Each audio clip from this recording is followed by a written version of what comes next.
Good evening, ladies and gentlemen. Thank you for joining us for episode 2, season 5 of the Standoff with Brad and Richie here on New Zealand Sport Radio. We're here live every Wednesday on Facebook throughout the season. Evening, Richie. With the seasons officially underway after the first 2 matches in Las Vegas, which I thought were pretty good quality. How are you, first of all, and what do you think of the games? I'm well, thanks, Brad. I actually really enjoyed the games. I thought, it was definitely something different, but I was pleasantly surprised with the atmosphere that the games were able to get in a decent crowd. So, and I thought the quality of the games lived up to the occasion too. So, yep, I really enjoyed it, but I think I'm looking forward to Friday even more. Yeah, definitely. So while we're here live on Wednesday evenings at 8 p.m, you'll also catch our show at your convenience on iHeartRadio and Spotify. Just remember to search for New Zealand Sport Radio. As always, we're going to cover everything you need to know in the week that was rugby league, including our top stories of the week, a review of those Las Vegas matches. We'll then stop and answer some questions from you guys, as well as questions we've prepared for each other. We'll then preview the rest of round 1 and advise you all on our picks. Before ending the night with a recap of the Super League. So remember to send us comments and questions throughout the show, and we may as well jump into it, Richie. Yep, sounds good. Not too much news. It's kind of all been taken over by the Las Vegas stuff, but we may as well talk about that first.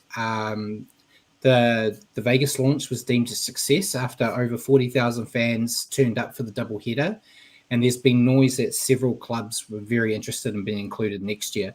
So it's a bigger crowd than I thought it would be, obviously. But, I thought it was lively. As we'll talk about when we review the games are of a good enough quality to actually have people interested. A lot of those first-round games are a bit clunky. These ones didn't feel that way. But good to see that they did get some Yanks actually come out and watch, which was a big bonus. And Simon's come out and said the 40,000 numbers being disputed with the estimated around 20,000. So, yeah, it could be a bit of... I thought it looked more than 20, though, surely. What did you think? I thought the crowd looked quite good. And it's a big stadium. Yeah, it definitely looked more full than many of the Sydney ones when they have like 20, 30,000. But yeah, I'm not sure. I can only go by what the NRL have said, and we don't know if they fudged the books or not. And yeah, Simon said, despite that, he still thinks it's a good number no matter what. It's just the seating looks very deceptive. Yeah, I still think for the first time out with half Americans thinking that the All Blacks are a team in the NRL. I think it was a good step, the right way forward. I was reading some of the articles that American journalists were writing, and they really loved it. They didn't understand it, but they were explaining like how exciting it was to watch, and they couldn't get over, I think especially in that first game where there was this period of about 4 or 5 minutes where players were getting busted open. And they were getting taped up on the fly and Vaseline stuck in cuts and then going and running again, and they couldn't believe what they were seeing. But thought it was. I think it's a good start. Look, it's always hard to tell what size crowd is on TV because quite often the cameras, or sometimes the cameras can be in the full stand, and so you don't actually see half the people.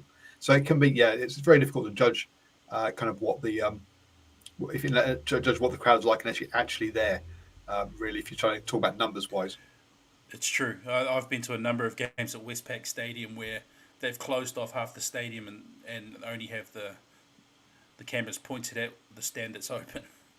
Yeah, and there was a comment Simon made about American YouTuber watching it and said the issues, the weather may have reduced the numbers because there was like a big desert wind that came through and the weather was really bad that day. So things like that. But yeah, and he does mention in there that the US channel the game was being played on kept moving, which doesn't make it very easy to watch when every couple of minutes they're changing the channel on you. But I think things like that will iron out. And yeah, it's. I'm more hopeful for what this is going to be than I was when we talked about it last year. I was kind of expecting, 10,000 Australians, New Zealanders, and UK guys going over and filling or trying to fill a stadium, and no Americans coming. So it's, um, yeah, it's a good start. We'll see what happens. And yeah, Christopher's on, and he said there was a lot of expats as well. And the peak viewership was 79,000, so very low. Is that, the peak viewership on the American? That is low, but I'd still be happy that 79,000 Americans attempted to watch it. Yeah. You know, but especially with the NBA and things like that still on. But yeah, we'll see where it goes from here. There is talks. There was some news leaked out during the week, Richie, that the Panthers and Warriors were two teams that could possibly be going next year. I saw Jacko said he's not really a fan of it. He'd prefer the Warriors to stay home due to the amount of travel already. I kind of had the same sentiment. Yeah. I think part of that, though, is also the fact that I probably couldn't afford to go to Las Vegas if it was there next year.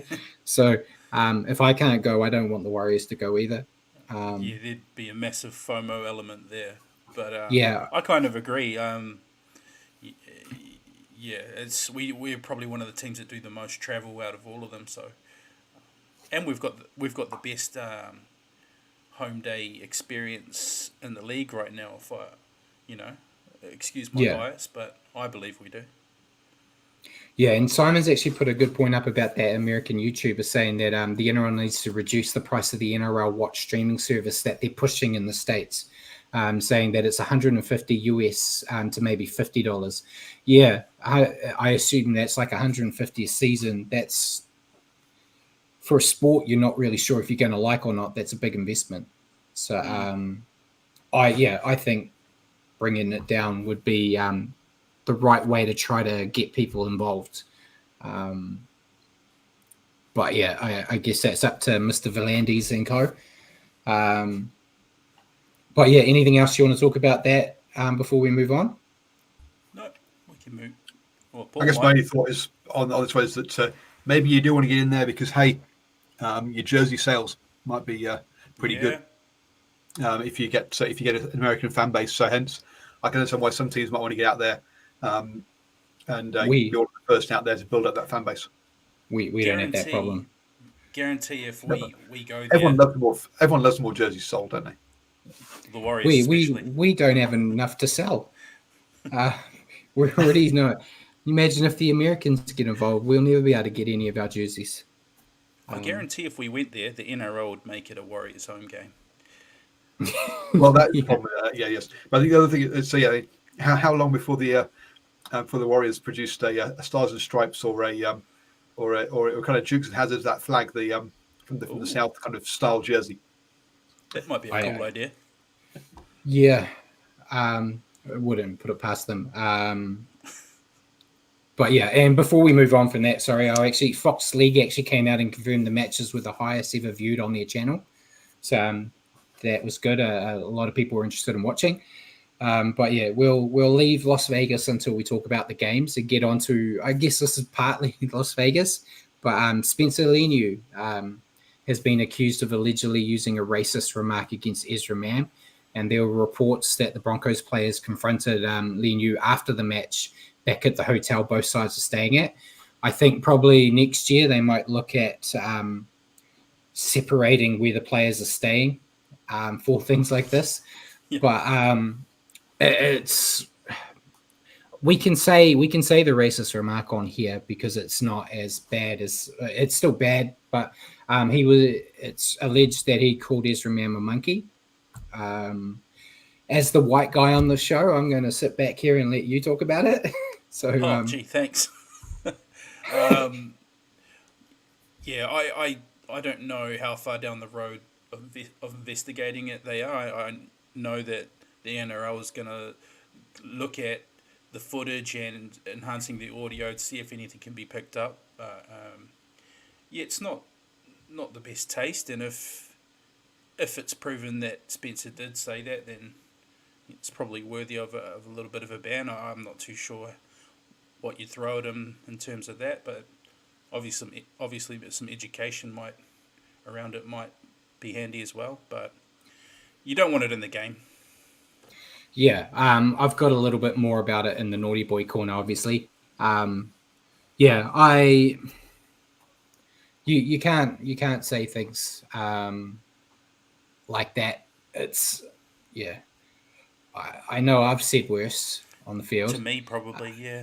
And to you off it, yeah. But yeah, it's going to be interesting because from what they've said so far, it is on Tuesday, the judiciary, Tuesday next week for it. But from what they've said, they haven't been able to really get any audio of it being said. Yeah. So it's going to be interesting to see what happens in the judiciary if they've got no evidence of it, but all this comments from the sidelines has already heaped a lot of pressure onto the situation where if they say, well, you've got no evidence on your way, son, will there be a backlash? Or will there be a backlash if he's punished with no evidence? But the thing is, yeah, you have to prove that he actually said it. I mean, it's at this point, it's only allegedly, so you can't and I think give him punishment without any hard evidence. I think the only thing going against him right now is he hasn't denied it, and he kind of admitted it straight after the game, saying it was just a bit of banter on the field, which doesn't really help your defense if you're out there already kind of admitting to it. But I'm sure we'll get to talk about it next Wednesday when a decision's been made. So we can move on for now. Andrew Abdo confirmed over all the press release and press media he was doing for Las Vegas. He's confirmed, I think we mentioned a little bit last week, Richie, but the NRL are interested in buying a stake in the Super League. Yeah. Which I think's a good idea. The Super League's in all sorts of trouble. I think there was a news article out saying that Catalans, I think it's either starting this season or starting next season, will have to pay for the airfares for the teams that are coming to face them. Not ideal. Which isn't ideal if you're trying to keep a club afloat. So I think, depending on what type of involvement the NRL have, one thing they are good at is running a competition. So even if they could get in there and try to help the Super League survive, I guess, I'm not sure. But I'm sure that's going to be an ongoing story for the season. But you got any thoughts on the NRL trying to get a finger in the pie up in the UK? I think if done right, then it could be good for both parties. You know, like you say, the Super League not exactly booming profit wise. So if the NRL is in a position to make an investment and lend a hand there, then why not? Yeah, and Simon said as well, the Catalan Dragons, it could actually kill them if they have to pay for their airfares. And Simon said, the individual clubs should pay for their own airfare through the TV money deal. That's how it is currently, that the team traveling is covering it. But yeah, apparently, I don't know if it's the teams complained that they're losing all this money going to France or what, but... Well, yeah, the Dragons have to pay for their own travel in the other direction, right? More often. So yeah, seems harsh not to pay for both ways. Yeah, so at them that would mean they're paying to go to the UK for all those games and then paying for everyone to come to them. It just seems like a one-way trip to bankrupting a club, which isn't good. And Simon said he's very skeptical what the NRL would be doing with buying the Super League. It's interesting. I know a few people that have been talking about doing it for years, saying they could almost outrightly buy the Super League with how low it is right now. But time will tell. We'll see what happens. And Jacko said France ain't that far from Northern England, is it? That we'll ask the POM. That's the reason we have him. Where is France? Where is France? Look, it's not so much distance. It's whether you've got direct flights or not, right? If you haven't got direct flights and you have to fly down to London and then fly again, then it all becomes very difficult. So I can imagine, quite some of these places don't have direct flights to where the Catalan Dragons are, and that'll be a problem because actually I don't know where Catalan Dragons are based, but there aren't too many flights to Toulouse, for example. So it could be it's that problem more than anything else. Is you're having to charter your own plane, or you're having to spend all day. You're doing it because you're having to transfer from somewhere else. Yeah, Simon's said that you like people from the UK camper van up there. So put them on a bus, cheapest chips. Just send them up there. It'll be fine.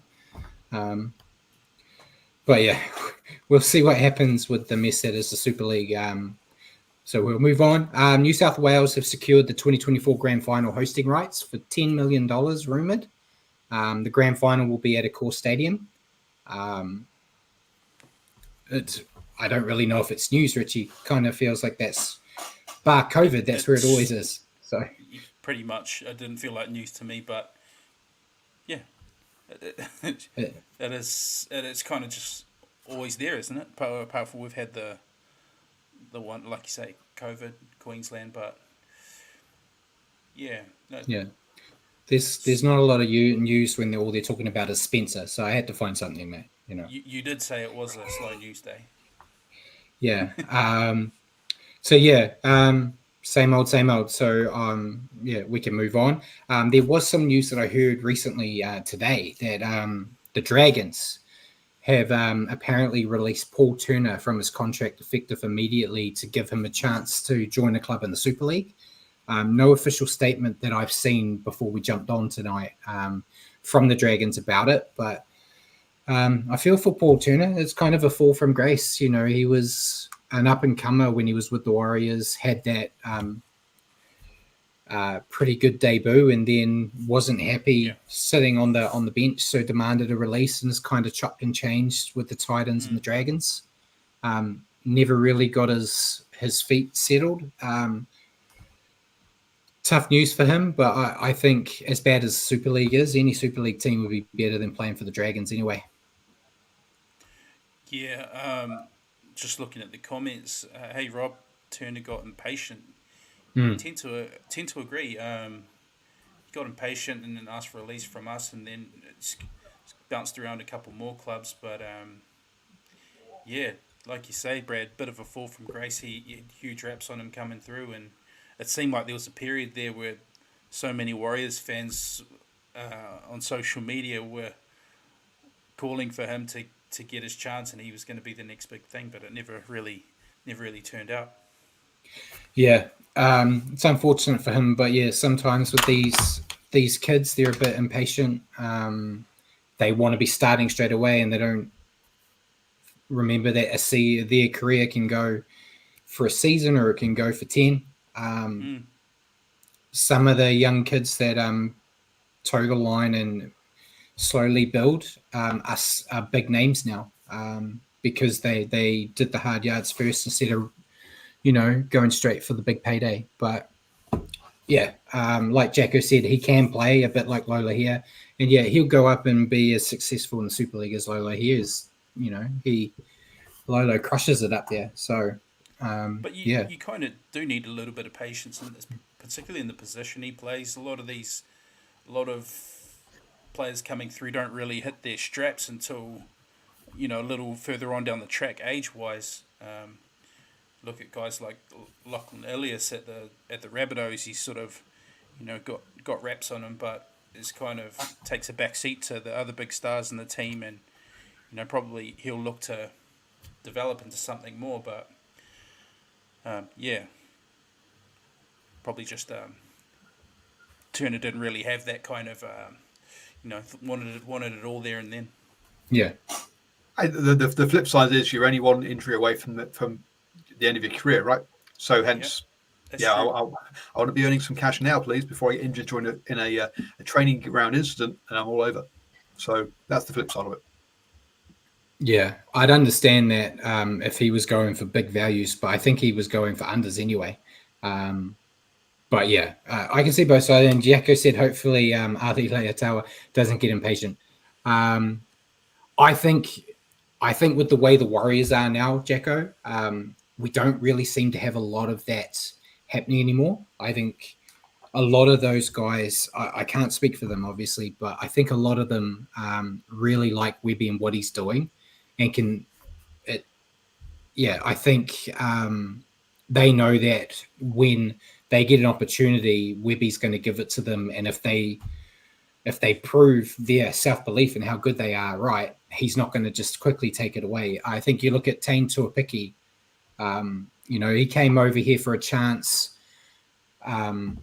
was told basically you're second string, and then they announced Roger Tuivasa-Sheck. As a young kid, immediately you might think, okay, well, my time's done here. Surely I'm not going to be the backup fullback when you got a guy like Roger. And then Webster, not only said it to him privately, but actually said it publicly as well, saying, no, he's our backup. So I think like that. But yeah, like Jacko said, things can change fast. Who's to say, a big team, it's hard. There's loyalty, but say like a Melbourne Storm or a Penrith Panthers knock on your door and say, we want you. That would be a hard thing to turn down, but I'm pretty sure Ali's kind of wrapped up for a bit. I think they extended him last year, if I'm not mistaken, but he'll be playing first grade for the Warriors before the season's done anyway, in my opinion. So that was all the news we had, Richie, so we can go into signings and injuries and whatnot. There was only really 2 signings that I picked up. The Storm extended Sua Fa'alongo to see him to stay with the Storm for at least the next 5 years, showing the confidence they have in him. Very young, very, very green, but has all the upside in the world. What do you reckon about the Storm locking him down long term? I'm not surprised. I know they've got huge reps on him, as do most people. He's a pretty prodigious talent. Just hope we see it come to fruition at some point. I know Bellamy's good at bringing these kids through. And we've seen a lot of people come through the Melbourne system go on to be big stars. So I'm pretty sure we'll see that for Sua. And it's awesome for him to lock up his future for the next few years at Melbourne. It's a great system, and I think he'll go on to be a great player, having been in that system. Definitely. And the Bulldogs signed Rabbitoh Daniels Saluka Fafita immediately on a 2-year deal. Think it's a good move for both. The Bulldogs are desperate for middles, and I don't know if Daniel would have got a lot of game time at the Rabbits with what they've got right now. Is a player like him going to turn them into a premiership threat? I don't think so, but they need some more big men. Very happy to see him get a job with the Doggies. What do you reckon? Yep. Like you said, probably not going to turn them into a premiership threat immediately, but it's a good step along the way. They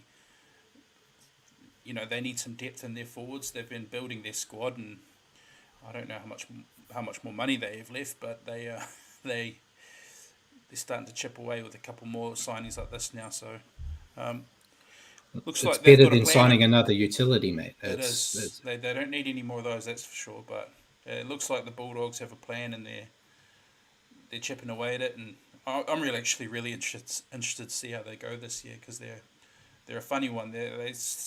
I think they'll be a hard team to pick this year. It'll take half a season before you get a gauge of if they've improved or not, or more of the same. Yeah, definitely. So we'll go on to injuries. There were a couple from Las Vegas, but Manly, Jason Saab tweaked his hamstring, and they reckon at least he'll miss round 2.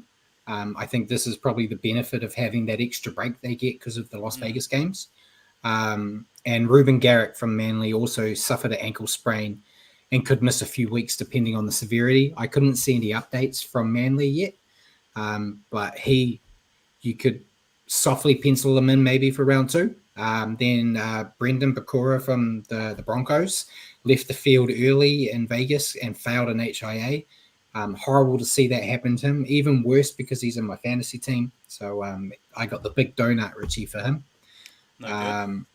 But yeah, they think he should be fine for round 2 due to that extended break.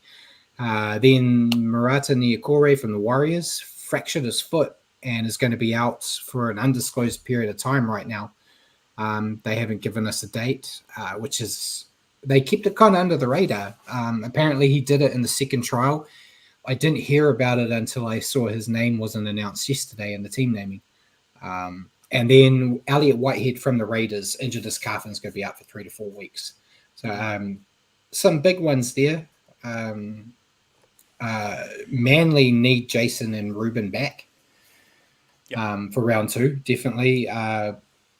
Broncos need Pecora too because they kind of let all their edges go. So they need him. And yeah, Nakora, I think, is going to be a key figure in this bench rotation for the Warriors. So we need him back as soon as possible. Jacko said he read somewhere he'll be out to round 4 or 5. So okay, he's kind of penciled in for the same time a return date as Chances. Yeah, not ideal with Murata.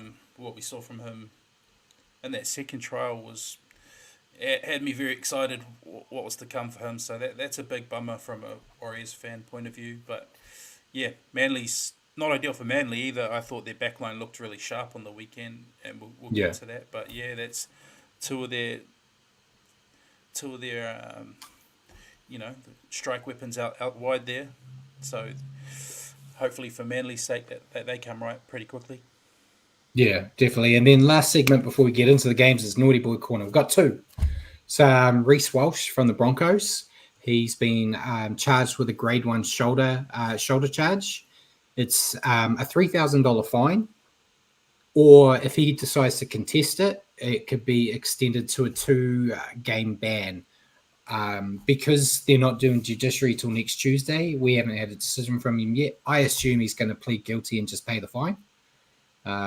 What do you reckon? Do you think it was a shoulder charge? I know we talked about it with Ruin Hammer while the game was on, but yeah.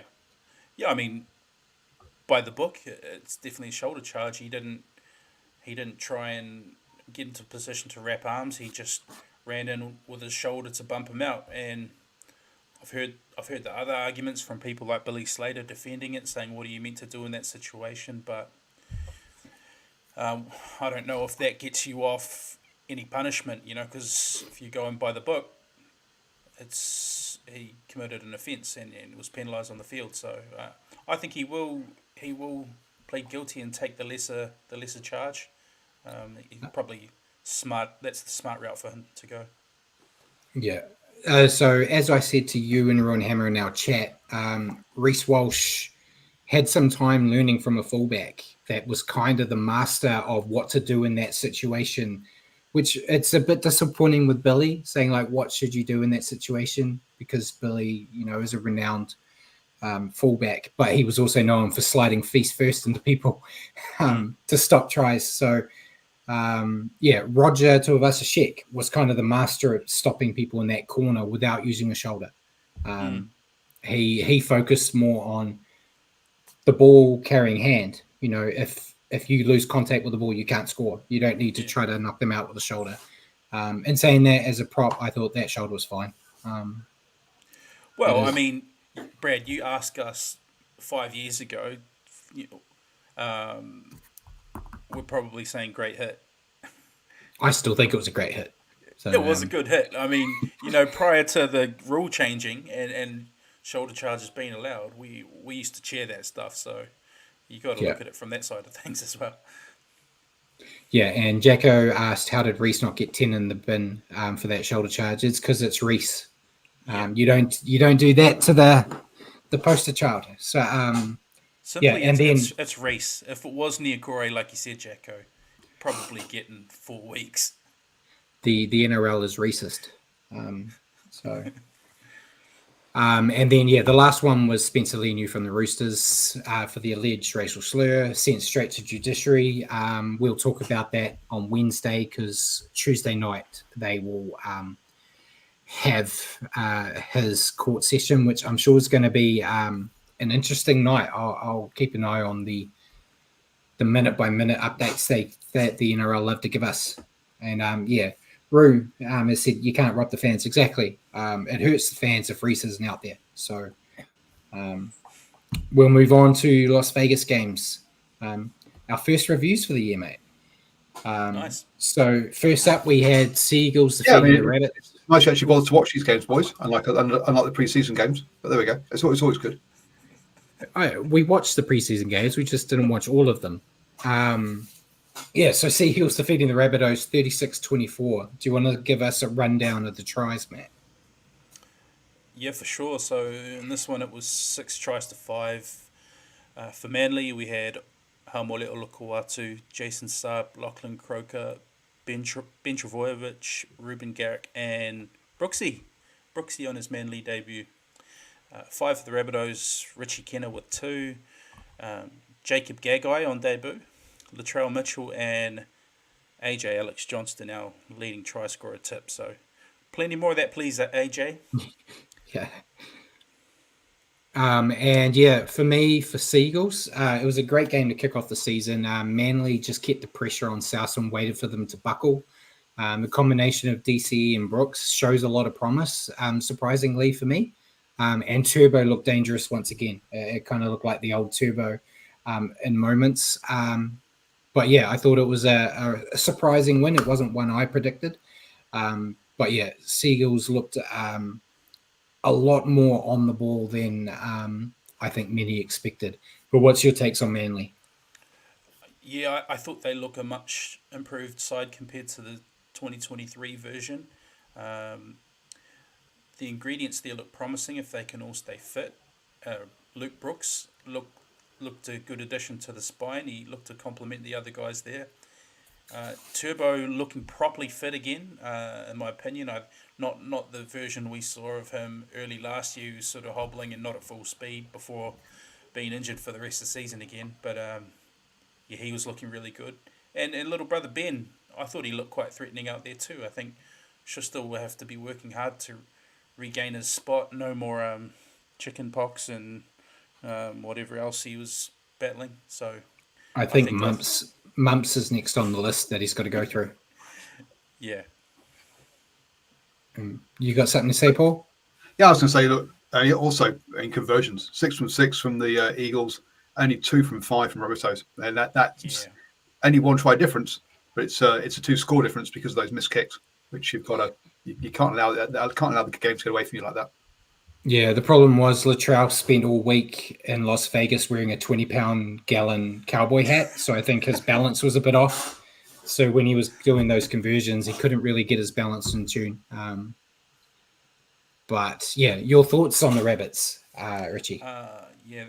The Rabbits had their moments as well. They weren't all bad. I think the game sort of went to and fro for a long period there, and their biggest gun, Latrell, it wasn't all good. He threw an intercept to Saab, and like you say, the goal kicking, like you say, Paul, the goal kicking from him wasn't good, but I think he showed some signs. He's up for it this year. He scored a try and a couple of nice try assists. The one to the young Gagai, bullet pass, it was beautiful. So I think if he gets it right this year, he's up for a big one. But the loss of Campbell Graham's a big one for them. Their centres looked exposed defensively by Manly's backs, so Jack Wyden coming back I think should help them there. So it's not all bad. I think they can still be quite threatening this year. It's just just weren't quite there. They only had moments. They didn't put it all together. Yeah, the Rabbits came into this match as favourites and started the game that way, I thought. But as it developed, as I said about Manly putting pressure on them, they let their frustrations get the best of them. It's kind of that always talked about rule. If you get under Cody Walker's skin, the Rabbitohs are toast. That kind of happened here. He got a bit of the red mist again. And then once that happens, like Paul's just put up the discipline. Yeah, it was a 1-5 Rabbits penalty. So it was, how many of those were because of Cody? I don't think that many, but I'll blame him. Yeah, and it, But the other side that jumps out is 3-0 interceptions as well. If you yeah, look after your own ball, then Mm, yeah, which that was an ongoing thing I talked about last year. Paul, was a lot of their forced errors or unforced errors was leading the Rabbitohs down. Add on that, I think Jacko mentioned their defense. They just didn't look like they were positioned right. I don't know if they were, if the narrower field was getting in their head. Um, I'm not sure, but yeah, it's probably the worst start they could imagine, because I think I talked to you, Richie. The next couple of weeks they got some big boppers they got to play, so yeah. getting a win in round one was kind of really crucial to getting their season on track. There's a chance they could have 2 or 3 losses in the first couple of weeks, which is not really the way they want to go. Uh, Well, no, but they were first after 10 rounds last year, and then then it all went to crap. Yeah, they might be going for the opposite this year. yeah. Um, Your player that stood out, I think we picked the same guy. A guy I never thought would make this list. No, Luke Brooks, I had to go with Brooksy. There were a Yeah, lot of people that really played well for Manly in particular, but yeah, I think he must be pretty happy to get out of the Tigers' colours because he looked like he's having fun there. And with Turbo and DCE there, he's not the main guy on the big bucks like he was at the Tigers. He can just play his natural, instinctual game, which is, I think, where Luke Brooks shines. And yeah, long overdue him leaving, and I think it might be a good fit. yeah. He just looked like all the pressure was off him, and he got to play free. I think there was a moment during the game. I think it was after DCE did that brain explosion, where I said, at Yeah, this point right now, Luke Brooks is the better half performance wise out of him and DCE. And like Jacko said, obviously Brooks is a 6, not a 7.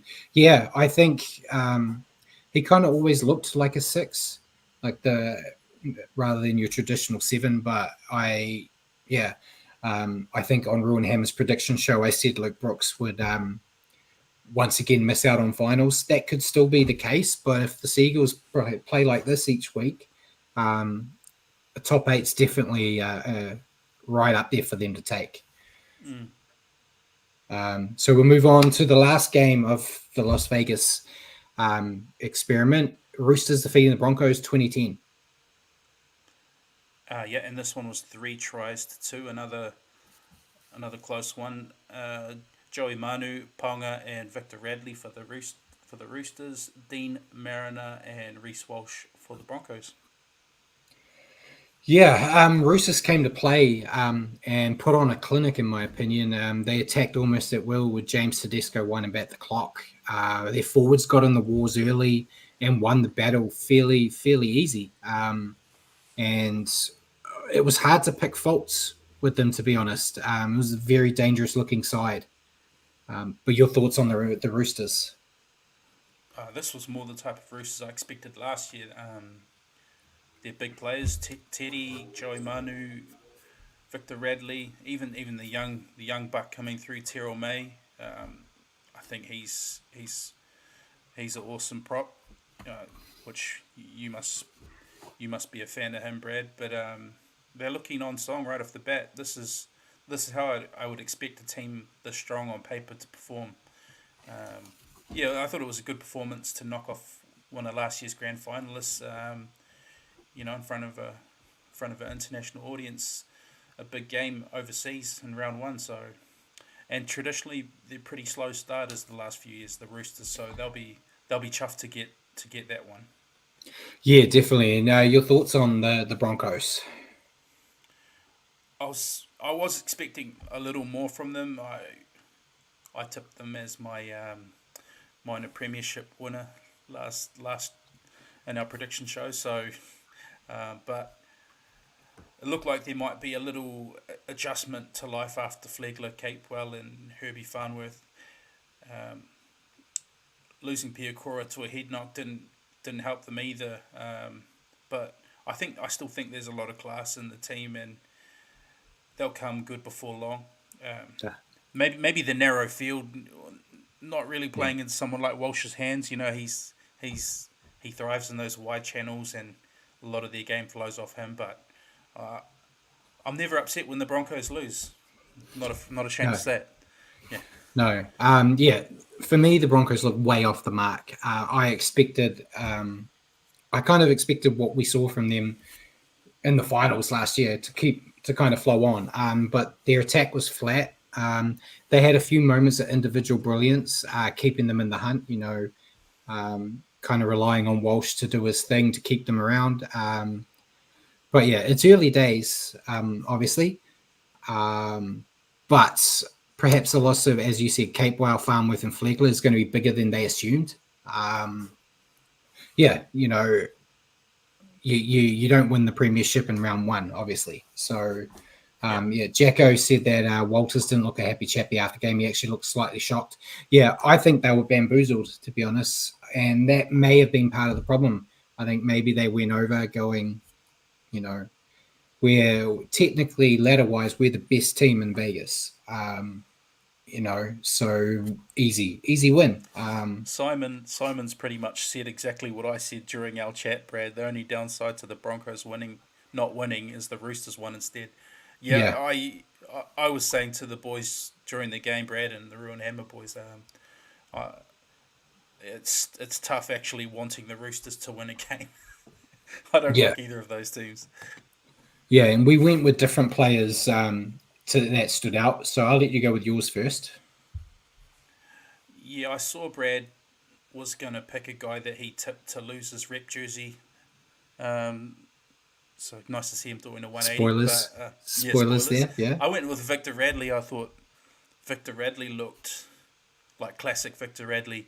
Hungry, big workload, heavy shots, ball playing in, and scored a nice try as well. So I thought it was the sort of complete Victor Radley package minus the brain snaps and sin bins. That performance is what you want to see out of him. Yeah, if he rides that line of aggression and smarts, he's always a dangerous player. But yeah, I went with James Tedesco. Again, I know two games in a row I picked a player I never thought. I said it this year, I said it last year. I said James needs to just hang it up.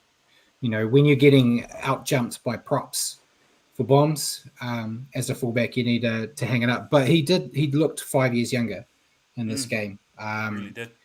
He was elusive with the ball in hand. He was not just running for himself. He set up that try for Victor. Yeah.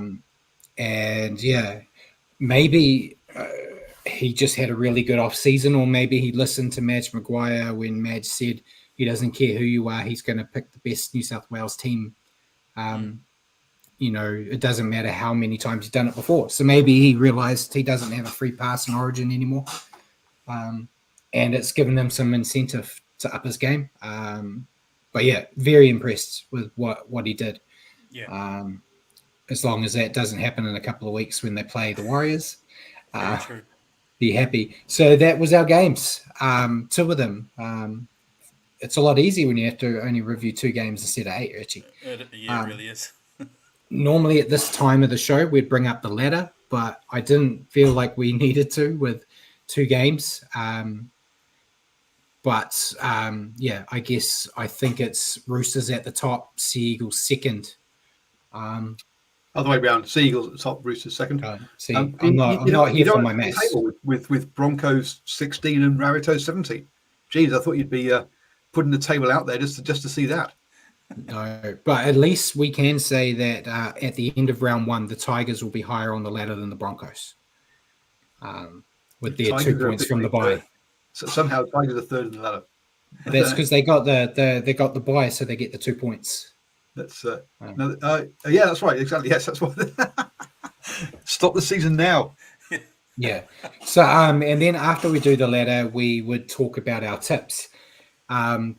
Only been 2 games so far, but I decided to bring up. I gave Paul a screenshot of the tipping competition that everyone that was able to jump in on. We got 14 of us, including Richard and myself. Only 6 people have actually got a game right so far. So it's not a great start. and nobody got both. So Richard and I are both 11th and 12th. Simon is 9th. I want to know why am I listed below you? I don't know how any of that's worked. I think it might be, yeah, I don't know. It could be, I think there's a game with margin, and So depending instead on of what saying margin you put. so instead of saying you 11, me 12, we could just say in no particular order. There we are. If that makes your ego feel a bit better, Richie. um, and yeah, Simon said that's why we need a round 18 team to make sure to even up the competition. Yeah, I think once it got that, so we don't have a team on bye every week, it will make things a bit better. And yeah, Simon said the first game has a margin in it. Yeah, which I got wrong anyway. I think I picked them by 10. But yeah, so there's 14 there. Guy currently leading at the moment. Some of you may remember from years ago is Jono formerly from the podcast of you from the East End. He jumped in and joined. And Jono. yeah, hopefully by the end of the round, we're further up the ladder, Richie. But yeah, next week we'll probably go through it a bit better once we've actually got all 8 picks selected. So yeah, looking forward to that for next week. So we may as well move into questions. I think we kind of answered all the questions from the group, didn't we, Paul? Yeah, I've not spotted any questions in the group. Sorry. Yep. Yeah, it's kind of our MO right now. We just answer them as we go, but that's why we got ours. Do you want to go with yours first, Richie? Yeah, why not?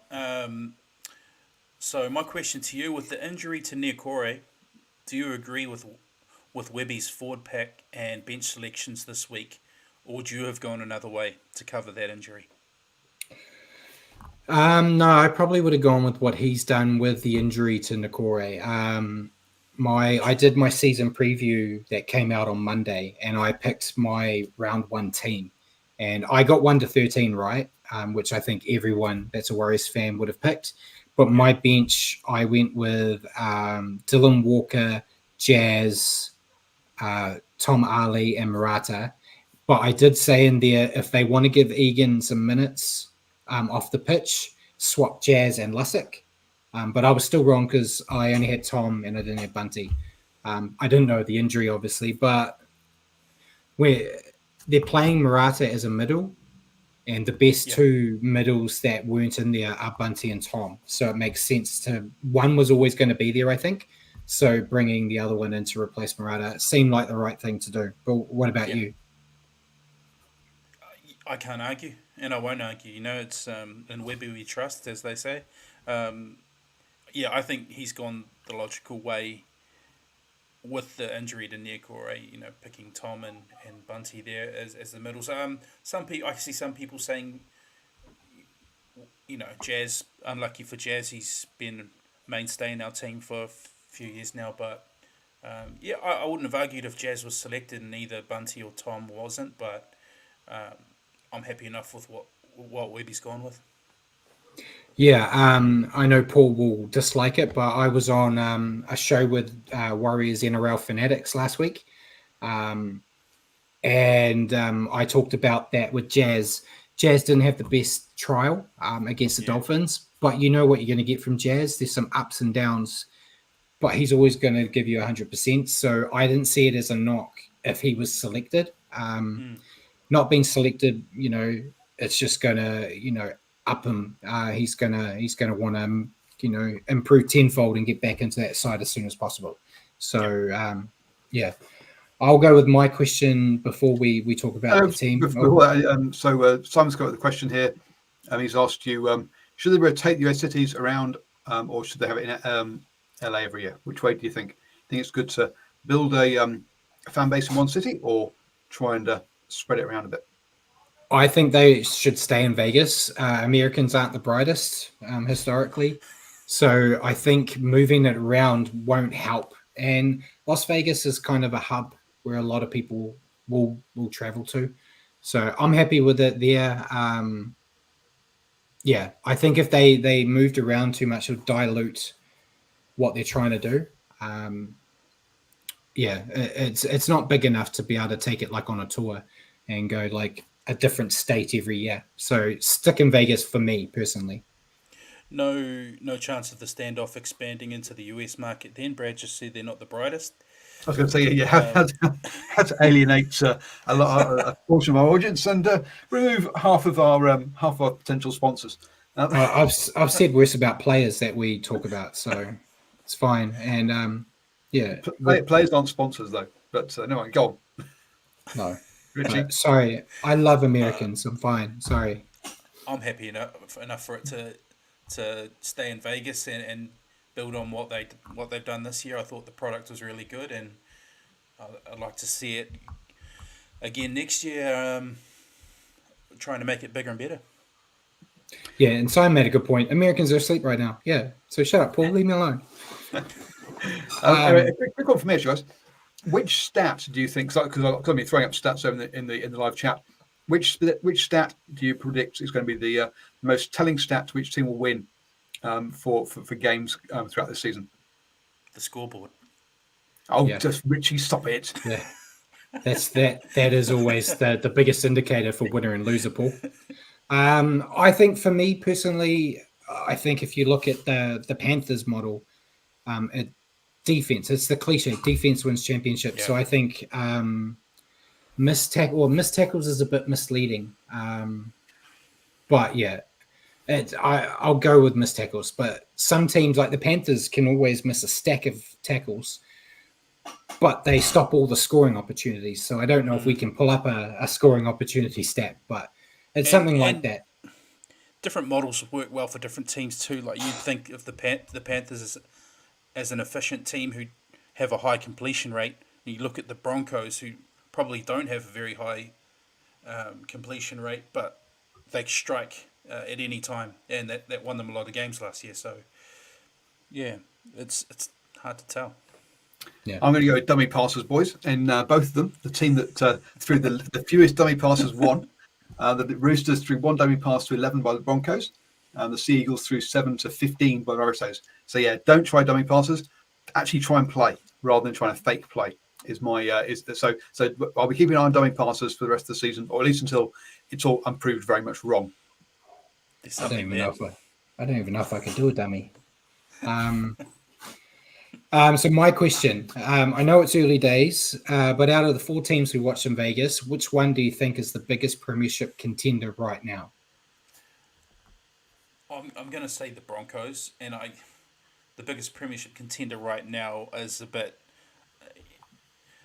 Premierships aren't won after round one. We saw last year the Broncos beat the Panthers in round one, and then come grand final day they reversed that. So I still think the Broncos have. I think they're the biggest threat to take out the comp. Obviously other than the Panthers. You're dreaming, mate. You're dreaming. But in saying that, Manly looked really good. I didn't tip them for my 8, but the way they played, I think I'd see them as a top 8 team. And the Roosters did me dirty last year. I picked them as the team to win it, and they nearly missed the 8. So they looked impressive, but I still think, for me, it's still the Broncos. I'm going with the Roosters because of the Sterlo curse. You were all behind the Roosters last year. They capitulated. You're kind of behind the Broncos now, so they're going to capitulate. Hey, if I jinx the Broncos, then I'm a happy man. Yeah. So going off round one, that opinion could completely change depending on what happens to the Roosters and the Broncos next week. So I was like, not even go off round one. Go off round one. We're going to go off 2 games from round one. Not even a full round of games. We've already decided who isn't going to make it. You're only as good as your last, as I have been known to say from time to time. So, yeah. So we'll move on to the rest of the round. So we'll start with the Warriors Sharks lineups before we go into the fixtures. So as always, you give us the Warriors team, and I'll do my best to pronounce the Sharks team. I get the Waz, thank you. Fullback, Tain Tuapiki. The wings, Dallin Watene-Zelezniak, Marcelo Montoya. The centres, Rocco Berry and Roger Tuivasa-Sheck. The halves, Luka Metcalf and Sean Johnson.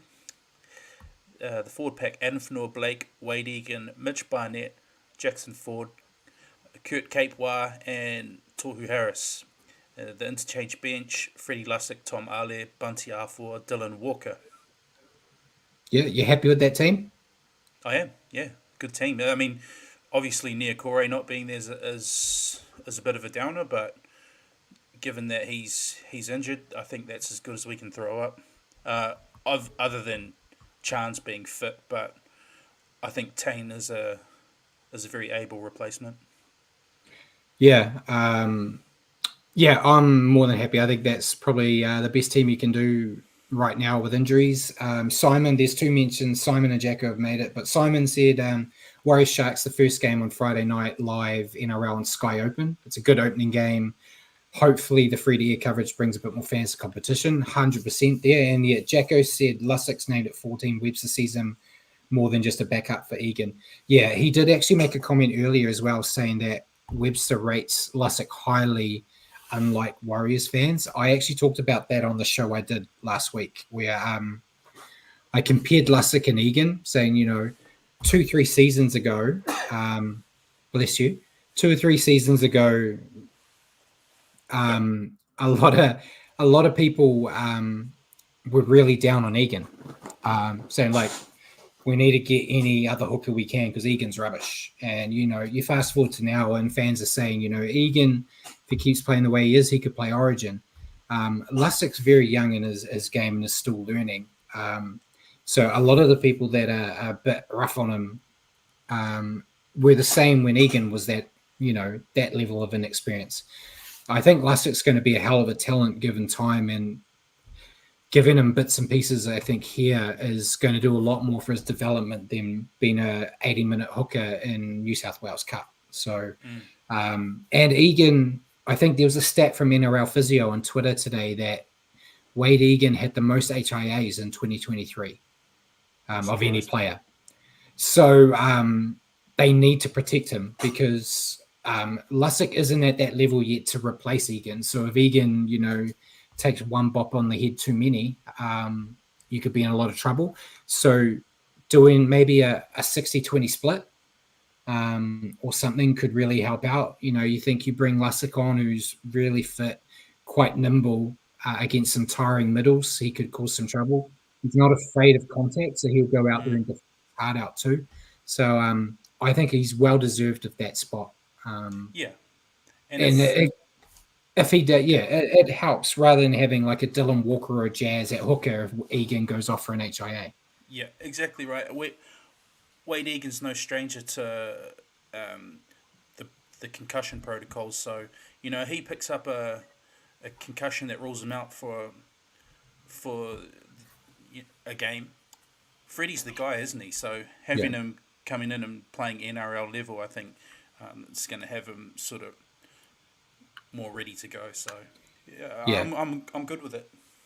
But yeah, long story short, give him time and he'll have those fans eating their words. I'm more than confident. So we'll go on to the Sharks team. I delayed it enough because I was looking at some of the names I can't pronounce. But fullback, we've got William Kennedy. On the wings, we've got Sione Katoa and Ronaldo Mulatalo. In the centres, we've got Jesse Ramian and Siosifa Talakai. Halves, we've got Braden Trindle and Nicholas Hines. Front row, we've got Oregon Kafusi, Blake Brayley, and Royce Hunt. Second row is Bryden Nakora and Teague Wilton. 13 is Cameron McInnes. And then on the bench, we've got Dale Finucane, Jack Williams, Tody Rudolph, and Thomas Hazelton. What's your thoughts on the Sharks team? It's a strong team. Very similar to the one we beat twice last year as well. So hoping we keep that trend going. But yeah, I mean, it's a strong lineup, and I expect it to be a competitive game.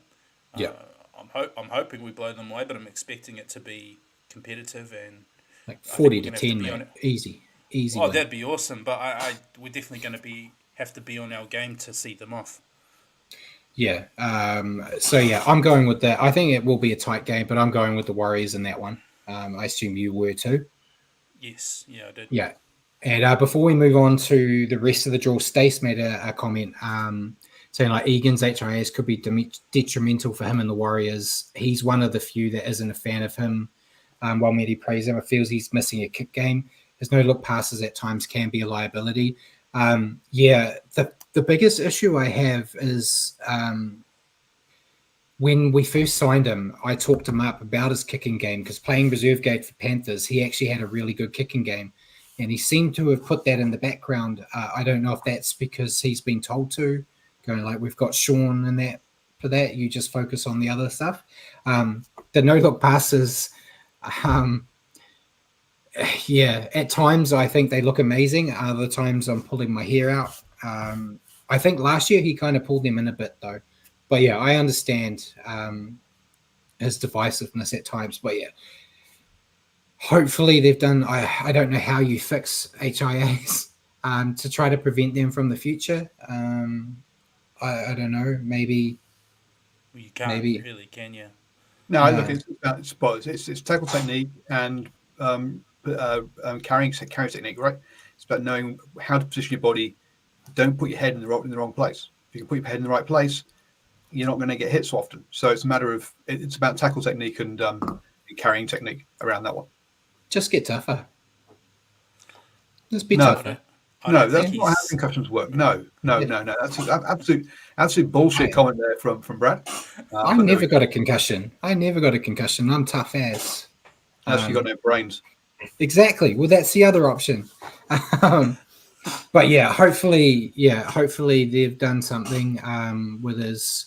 I know it doesn't help that he's stuck out in the middle tackling some big boppers. That's just the fact of the matter. He's a small body out in the middle, and some of it might have been tackling technique, but he's also copped a lot of unlucky ones, and he's just in a area of the pitch where there's a lot of attrition, and he's not the biggest lad going around, so it's a tough one. But you just sometimes it's a bit of luck, you know. Hopefully the big boys out there can protect him a little bit.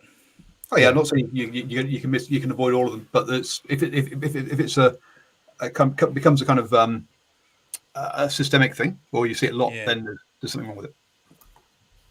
Yeah, and Jacko said Sharkies have big middles and bench. The forward battle will be good, and expect Hines and Nakora to attack the left side all game. Yeah, it's going to be a really good forward battle, I think. And Hines is always dangerous when you give him a chance. So it's just up to the Warriors forwards to front up. I'm expecting a lot out of Adam this year, and I'm expecting a big game out of him against the team that he's going to be joining next year. So I'm expecting a big one. And Ben said, wasn't there a magic doctor in Fiji? There was. We should send Nakora to see that doctor. Yeah. But yeah, we'll go on to the rest of the round if you can bring up the image for the fixtures, Paul. So only 6 games left. We've already talked about the Warriors game, but Thursday we've got the Knights and Raiders. I went with the Knights here. It's hard to tell with both of these teams, but I think Newcastle's hard to beat, so I had to go with hometown advantage. Yeah, likewise. Then Friday, we already talked about it. Warriors Sharks kick off Friday night. We both pick Warriors. Next game, probably one of the most anticipated games of the round that are left. Storm versus Panthers. I've actually gone Storm here, Richie. Panthers. I'm just going off last year where the Panthers were a bit of a slow starter after the World Club Challenge. So I've just gone with Storm on that and that alone. What about you? I was tempted by that. The Panthers started slow last year, but no, I'll go the other way, Brad. We need a couple different picks, so I'll go. At the moment, I just want to pick that's right. So yes, I'll take anything. I'll go the 3-time champions in that one. Okay, that's a safe bet. Then next up we have Eels Doggies. I've gone with the Eels. I'm just not convinced on the Dogs. Me too. I went Eels, but I'm not convinced on that pick. You know, I think it might be a close game, but I'm going to stick with the Eels. Yeah, and then Titans Dragons. I know who you picked. I've gone with Titans because I don't pick the Dragons. Yeah, I went Titans. You went Titans as well. Yeah. And then the last game is Dolphins Cowboys. I've gone with Cowboys. I'm expecting Dolphins. I think will be better. but I think the Cowboys have got something to prove after their fall from grace last year. So I'm expecting them out big. Yeah, me too. Exactly for the same reasons. Dolphins aren't catching anybody by surprise to start the season this year, and I think Cowboys. I can see them.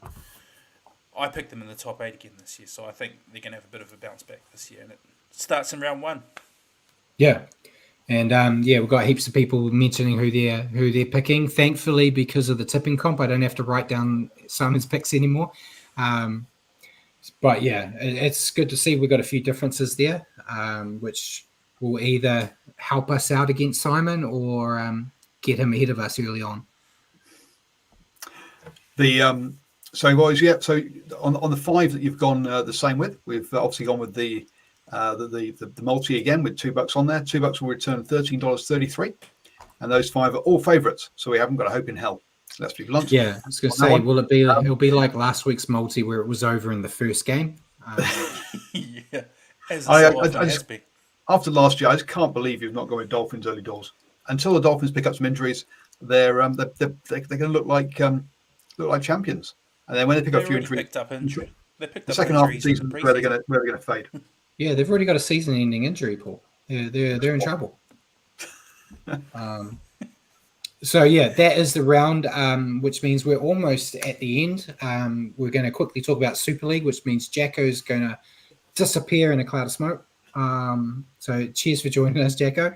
But Super League's already been underway. They just finished round 3. So I've got the results. I was meant to grab the ladder, but I didn't grab it in time. I think St. Helens is still at the top of the ladder and Wigan are not far behind. I think they're the only 2 teams that have not lost yet. Wigan are a game behind because of the World Club Challenge, though. But Wigan defeated Huddersfield 30-16. St. Helens defeated Lee 12-4. Warrington defeated Castleford 30-8. Leeds defeated Catalans 18-10. Salford defeated Hull KR 17-10. And then Hull FC defeated London 28-24. So it looks like London as the team that got brought up. So at least they look a bit more competitive. And yeah, Jacko said Super League was dying. Have fun. Yeah, we're still going to give the results. And yeah, Simon said Super League will not be available on Sky TV this year, but it's on its own streaming service, which means watching these games is going to be a bit harder, Richie. But yeah, Paul's done some research for us since I didn't, saying Lee, Leopards, Castleford Tigers, and London Broncos are the only teams yet to win a game. And Simon said London were very unlucky, and London's likely to be relegated due to not meeting all the criteria with the new system. Yeah, so they just got promoted, and now they're probably going to get relegated anyway. But yeah, it's Super League is a mess. I'm very happy that we don't have our show based all on that. But yeah, round 4 coming up. We've got Hull KR versus Warrington, St. Helens versus Salford, Castleford versus Huddersfield, Lee versus Leeds, London versus Wigan, which could be a bloodbath, and Catalans versus Hull FC. So not really any games that scream out as a must-watch, in my opinion, in that round. But hopefully there's some good games. I'll look into seeing how I can watch Super League games without paying money. You can stream them. Yeah. But yeah, anything else you guys want to add before we let everyone go on their way? Simon's got something first. A simple way of saying that the new system, unfortunately, does favour the existing clubs and clubs that have been in the competition the last 3 years. Yeah. When Simon says wear an eye patch, I think it's called piracy. That's quality. So anything else you want to add, Richie or Paul? Thanks for everyone jumping on and having a chat with us. Only a couple nights to go up the wires. Yeah. I'm looking forward to it. Of course, I'm going to the game, so I'm very happy to be there. If you are going to the game, there is a little bar next door called Lily World that I've been told I have to go to catch up with people. So if you're going, go to Lily World before the game, and if you see me, come say hi. But yeah, Thank you for joining us tonight on the Standoff with Brad and Richie.